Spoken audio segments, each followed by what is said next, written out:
नमस्कार, स्वागत है फटाफट ताज़ा तरीन बड़ी खबरों के साथ। दोस्तों, आज की सबसे पहली और बड़ी खबर आ रही है, लेकिन दोस्तों उससे पहले अगर आप चैनल पर नए हैं तो इस चैनल को आप सब्सक्राइब कर लीजिए, वीडियो को लाइक कीजिए, अपने दोस्तों को वीडियो शेयर कीजिए और साथ ही बेल के आइकन को दबाइए ताकि हमारे आने वाले सभी लेटेस्ट ब्रेकिंग न्यूज़ की नोटिफिकेशन आपको सबसे पहले मिल सके। और दोस्तों, आज की पहली और बड़ी खबर आ रही है। खबर है, झारखंड में श्रमिकों को रोजगार की गारंटी देगी झारखंड सरकार, सीएम की अध्यक्षता में बनेगी कमेटी। दोस्तों, बड़ी खबर निकल कर आ रही है। झारखंड में मनरेगा की तर्ज पर शहरी क्षेत्रों में रोजगार गारंटी योजना से संबंधित नीतिगत निर्णयों के लिए सीएम की अध्यक्षता में एक 13 सदस्यीय कमेटी बनेगी। यह कमेटी श्रमिक योजना को लेकर अहम फैसले भी ले सकेगी। आपको बता दें कि नगर विकास विभाग ने गुरुवार को इस योजना की संचालन प्रक्रिया को लेकर विस्तृत विवरणी जारी कर दी है। इसमें बताया गया है कि रोजगार की मांग करने वाला व्यक्ति कैसे एप्लीकेशन आवेदन कर सकेगा और उसके आवेदन के बाद की प्रक्रियाएं कैसी होगी। रोजगार मिलने से लेकर भुगतान प्रक्रिया तक की जानकारी दी गई है। मानक संचालन प्रक्रिया के तहत जिलों में योजना की निगरानी के लिए उपायुक्त की अध्यक्षता में एक 11 सदस्यीय कमेटी का गठन होगा। आपको बता दें कि श्रमिक योजना उन लोगों को शहरी क्षेत्रों में रोजगार की गारंटी देती है जो हाल के दिनों में विभिन्न प्रांतों से लौटकर झारखंड आए हैं।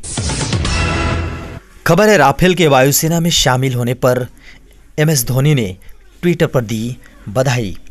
दोस्तों, भारतीय वायुसेना में 5 और राफेल लड़ाकू विमान के शामिल होने पर भारतीय क्रिकेट टीम के पूर्व कप्तान महेंद्र सिंह धोनी ने खुशी जाहिर की है। उन्होंने वायुसेना को इसके लिए बधाई दी है। उन्होंने कहा है कि हम सभी आशा करते हैं कि राफेल मिराज 2000 को पीछे छोड़ देगा, लेकिन सुखोई मेरा अब भी पसंदीदा है।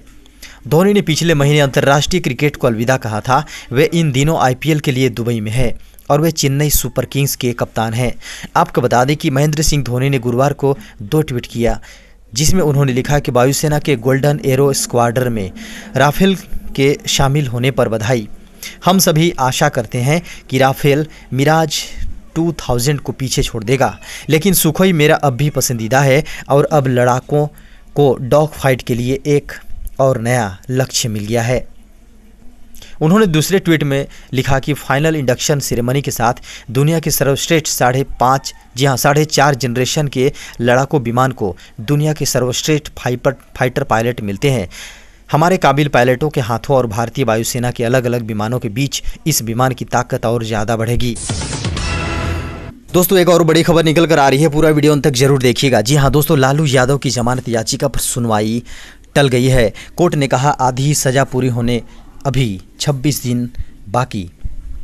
दोस्तों, खबर निकल कर आ रही है, चारा घोटाला मामले में सजायाफ्ता लालू प्रसाद यादव की जमानत याचिका पर सुनवाई हुई है।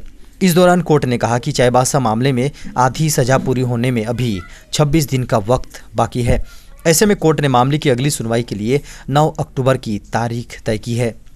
आपको बता दें कि सुनवाई के बाद लालू यादव के वकील प्रभात कुमार ने भरोसा जताया कि 9 अक्टूबर को लालू यादव को बेल मिल जाएगी।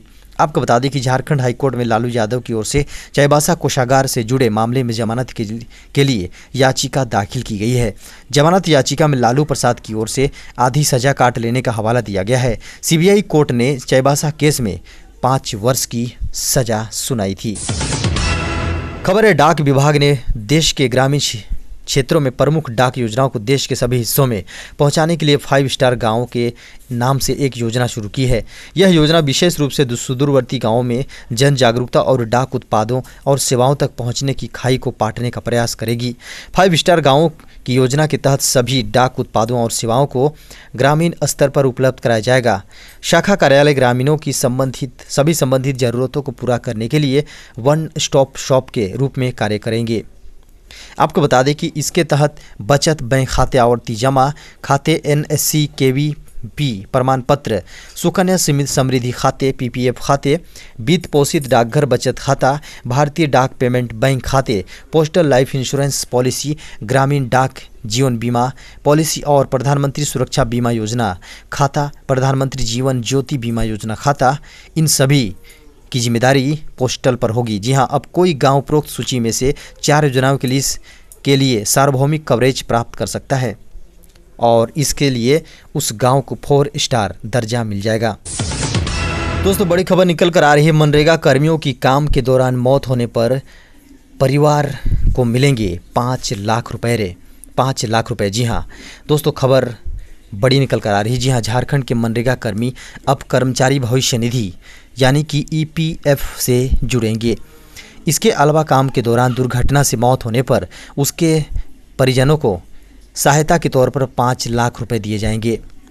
आपको बता दें कि ग्रामीण विकास विभाग मंत्री आलमगीर आलम की अध्यक्षता में अनिश्चितकालीन हड़ताल पर बैठे मनरेगा कर्मियों की प्रतिनिधि मंडल से वार्ता में यह सहमति बनी। मनरेगा कर्मियों की 5 मांगों के एवज में झारखंड सरकार ने 3 मांगों को मान लिया है। इसके साथ ही 27 जुलाई 2020 से चली आ रही मनरेगा कर्मियों की अनिश्चितकालीन हड़ताल खत्म हो गई। इधर मुख्यमंत्री हेमंत सोरेन ने मनरेगा कर्मचारी संघ द्वारा हड़ताल खत्म किए जाने पर संघ के सदस्यों को धन्यवाद दिया है। उन्होंने कहा कि आप सभी अनुबंध कर्मियों की समस्याओं के निदान के लिए सरकार ने पहले ही एक उच्च स्तरीय समिति गठित कर रखी है। झारखंड वासियों की वर्तमान सरकार सभी की पीड़ा और संवेदनाओं को प्राथमिकता पर रखकर कार्य कर रही है और सदैव करते रहेगी। खबर है, अब यात्रियों को वेटिंग टिकट होने पर भी मिलेगी कंफर्म सीट। रेलवे चलाने जा रहा क्लोन ट्रेन। दोस्तों अब यात्रियों को ट्रेन में टिकट बुकिंग करवाने से पहले वेटिंग लिस्ट की चिंता करने की ज़रूरत नहीं होगी। अब यात्रियों को वेटिंग टिकट होने पर भी कंफर्म सीट मिल सकेगी। इसके लिए इंडियन रेलवे क्लोन ट्रेन चलाने की तैयारी में है। आपको बता दें कि रेलवे बोर्ड के चेयरमैन यादव के अनुसार क्लोन ट्रेन भीड़ कम करने और सभी को कंफर्म सीट देने का एक तरीका है। अगर दिल्ली से पटना जाने वाली किसी ट्रेन में अधिक संख्या में लोग टिकट बुक करवाते हैं, ऐसे में सभी को कंफर्म सीट मिलना मुश्किल है। ऐसी स्थिति में इसी ट्रेन संख्या पर एक अतिरिक्त ट्रेन भी चलाई जाएगी। आपको बता दें कि 15 दिनों में रेलवे अधिकारी ऐसी ट्रेनों पर नज़र रखेंगे जिनमें बहुत अधिक लोग रिजर्वेशन करवाते हैं। इन ट्रेनों में सभी यात्रियों को कंफर्म सीट दिलाने की कोशिश की जाएगी। शुरुआत में ट्रायल के तहत पर क्लोन ट्रेनों को चलाया जाएगा। अगर ये प्रयोग सफल रहा तो भविष्य में इसे नियमित कर दिया जाएगा। खबर है, प्रधानमंत्री मोदी बोले नई शिक्षा नीति 21वीं सदी के भारत को नई दिशा देगी। दोस्तों पीएम मोदी ने राष्ट्रीय शिक्षा नीति 2020 के तहत 21वीं सदी में स्कूली शिक्षा विषय पर एक कॉन्क्लेव को संबोधित किया। बीजेपी ट्विटर के मुताबिक पीएम मोदी ने कहा कि आज हम सभी एक ऐसे क्षण का हिस्सा बन रहे हैं जो हमारे देश के भविष्य निर्माण की नींव डाल रहा है, जिसमें नए युग के निर्माण के बीज पड़े हैं। नई शिक्षा नीति 21वीं सदी के भारत को नई दिशा देने वाली है। पिछले 3 दशकों में दुनिया का हर क्षेत्र बदल गया, हर व्यवस्था बदल गई। इन 3 दशकों में हमारे जीवन का शायद ही कोई पक्ष हो जो पहले जैसा हो, लेकिन वो मार्ग जिस पर चलते हुए समाज भविष्य की तरफ बढ़ता है। हमारी शिक्षा व्यवस्था वो अब भी पुराने ढर्रे पर ही चल रही थी। नई राष्ट्रीय शिक्षा नीति भी नए भारत की नई उम्मीदों की, नई आवश्यकताओं की पूर्ति का माध्यम है। इसके पीछे पिछले 4-5 वर्षों की कड़ी मेहनत है। हर क्षेत्र, हर विधा, हर भाषा के लोगों ने इस पर दिन रात काम किया है, लेकिन ये काम अभी पूरा नहीं हुआ है। मुझे खुशी है कि राष्ट्रीय शिक्षा नीति को लागू करने के इस अभियान में हमारे प्रधानाचार्य और शिक्षक पूरे उत्साह से हिस्सा ले रहे हैं। उन्होंने कहा, कुछ दिन पहले शिक्षा मंत्रालय ने देश भर के शिक्षकों से उनके सुझाव मांगे थे। 1 सप्ताह के भीतर ही 15 लाख से ज़्यादा सुझाव मिले हैं। राष्ट्रीय शिक्षा नीति के ऐलान होने के बाद बहुत से लोगों के मन में कई सवाल आ रहे हैं। ये शिक्षा नीति क्या है, ये कैसे अलग है। खबर है, 3 सरकारी बैंकों ने ग्राहकों को दिया बड़ा तोहफा, एक साथ लिया ये बड़ा फैसला। दोस्तों कोरोना काल के दौरान जी हाँ, निजी से लेकर सरकारी बैंकों ने अपने अपने ग्राहकों के लिए राहत की खबर दी है। इनमें से कई बैंकों ने नई स्कीम लॉन्च की, तो कई बैंक ऐसे भी हैं जो कर्ज पर ब्याज दर कम कर रहे हैं। इसी कड़ी में अब 3 सरकारी बैंकों union bank of India, UCO bank और इंडियन ओवरसीज बैंक ने अपने ग्राहकों को खुशखबरी दी है। अगर आप इन बैंकों के ग्राहक हैं तो आपको सस्ती दर पर लोन मिल सकेगा। जी हाँ, यूनियन बैंक ऑफ इंडिया ने प्रमुख लोन ब्याज दर MCLR में 0.05% की कटौती की है। आपको बता दें कि सरकारी बैंक इंडियन ओवरसीज बैंक ने भी MCLR में 0.10% की कटौती की है। इसी तरह से यूको बैंक ने MCLR में ब्याज दरें में 0.05% की कटौती की है। बैंक ने 1 साल की अवधि वाले कर्ज पर दरें 7.40% से घटाकर 7.35% पर आ गई है। खबर है डीएल और आरसी रिन्यूअल में ऐसे मिलेगी आधार से मदद, नोटिफिकेशन जारी। दोस्तों, सूचना एवं प्रसारण मंत्रालय ने आधार को लेकर कुछ नए नियम बनाए हैं। इन नियमों का नोटिफिकेशन भी जारी कर दिया गया है। नए नियमों के अनुसार अब आधार के बायोमेट्रिक डेटा का इस्तेमाल नागरिकों को कुछ ऑनलाइन सेवाएं देने के लिए किया जा सकेगा, जैसे लर्निंग लाइसेंस बनवाना, ड्राइविंग लाइसेंस रिन्यू करवाना, गाड़ी का रजिस्ट्रेशन करवाना और इन दस्तावेजों में पता बदलना। सड़क यातायात मंत्रालय ने सूचना एवं प्रसारण मंत्रालय को एक पत्र लिखकर आग्रह किया था कि ड्राइविंग लाइसेंस और गाड़ी के रजिस्ट्रेशन से जुड़ी ऑनलाइन सेवाओं को आधार के दायरे में लाया जाए। ट्रांसपोर्ट मिनिस्ट्री ने यह प्रस्ताव इसलिए दिया ताकि फर्जी और डुप्लीकेट ड्राइविंग लाइसेंस और अन्य दस्तावेजों के फर्जीवाड़े को रोका जा सके।